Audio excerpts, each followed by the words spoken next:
Good morning, hi, it's Claire Hartman-James here, and today on my video for my Monday motivational blog I wanted to talk about fear, and in particular how we react to the emotion of fear and whether we let it take over our lives and take control of our minds and our actions and our thoughts.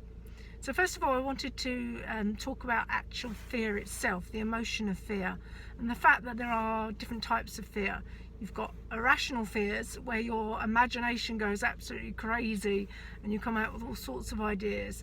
And then you've got more rational fears, which is our fight or flight response, which is our body's way of protecting us from actual danger. So if we go back to cavemen times, then everything was a potential danger. So that's how we are basically trained, and our blueprint is to react to fear, react to danger. So we have certain reactions within the body, physical reactions within the body. Certain things slow down, certain things start pumping faster, that will then save us and protect us from potential fear and danger. However, nowadays we don't really have lions jumping out of the bush to attack us, so we don't actually need to react with fear to every single situation out there, and it can get out of control.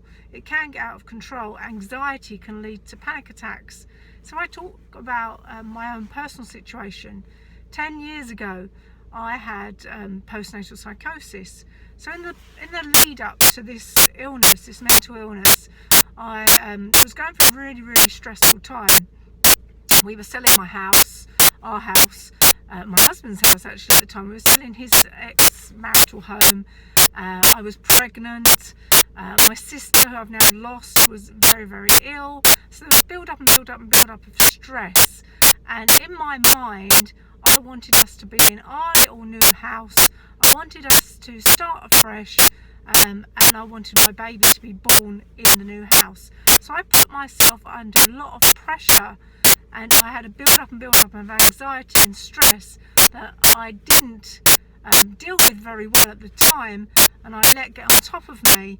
And my greatest fear came true. The house sale fell through, and the baby was actually born when we were at the old house. In the meantime, I got myself into such a state that I had panic attacks that we couldn't get the money to buy the house that we wanted, panic attacks that we wouldn't be able to sell the house, panic attacks that my sister wasn't very well, and things like that. So I was suffering from extreme anxiety. Every fear was getting on top of me. My emotional state of mind was pretty much out of control, to the point where 3 weeks after I had my son, coupled with extreme lack of sleep through feeding 24/7, I ended up in hospital with postnatal psychosis. Now this is a really serious mental illness, and it was as if my mind shut down and every single thing was a potential fear.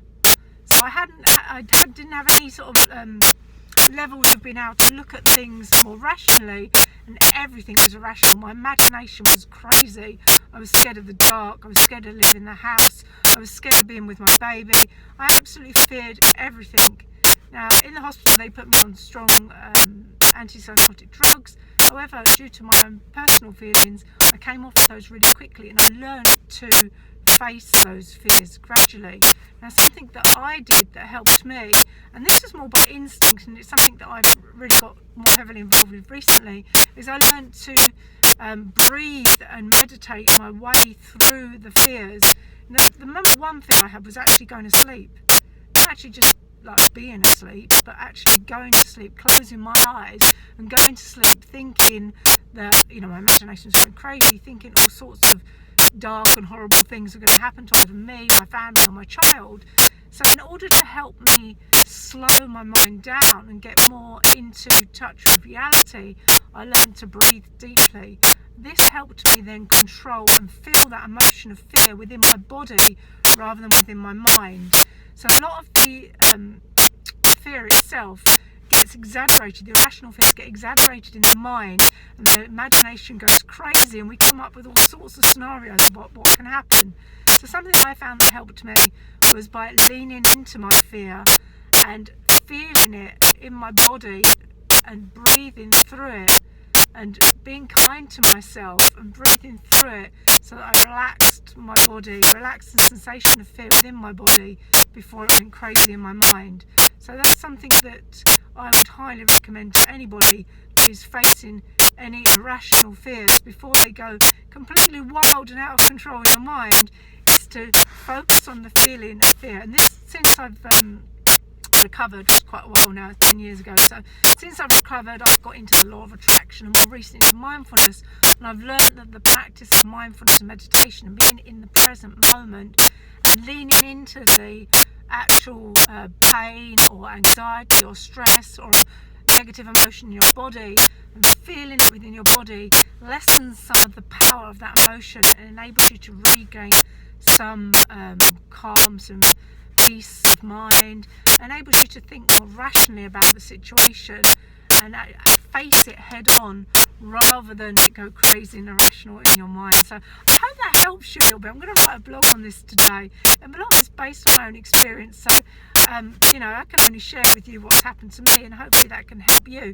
Hopefully your fears are not as elaborate as mine were at the time, and you can go to sleep at night, but even our tiniest little fears can go out of control. So it's a really good practice that can help you manage that emotion and help you deal with that fear in order to think more rationally about how you can move forward. So I should catch you on my next video. Have a great week. Claire Hartman James is my blog, so if you want to find out more about that, please do reach out to me, get in touch and check out the blog, and I'll catch you soon.